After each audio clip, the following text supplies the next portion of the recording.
किती जणांना समजलं? देवाचा हात कुठून प्रकट होईल?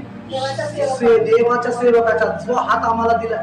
अद्भुत चमत्कार होतात, अन्न चिन्ह चमत्कार होतात, मोठे मोठे सगळं काय होतं, पण ह्याच्याद्वारे देव काय करतो? अद्भुतरित्या काम करतो. आता देवाचा हात तुम्हाला बघायचा आहे का? आता तुम्ही हात वरी करा, तुमच्या हातासाठी प्रार्थना करतो. ह्या हातानं तुम्ही बी मोठे मोठे काम करू शकता.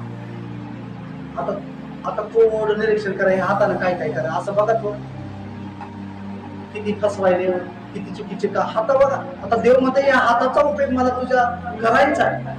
जेव्हा आम्ही हात ठेवतो तर लोक पडतात, जेव्हा हात ठेवतो तर भूत चिरकू चिरकू निघून जाते. का पावर आहे हातामध्ये? माझ्यामध्ये नाही, ह्या हातामध्ये येशूचा हात आहे, खेळे ठोकलेला हात आहे. आणि परमेश्वर ते सांगत आहे की तुमच्या हाताच्या द्वारे मला आता सेवा करून घ्यायची, मला सेवा करून घ्यायची. किती जणांना सांगत नाही.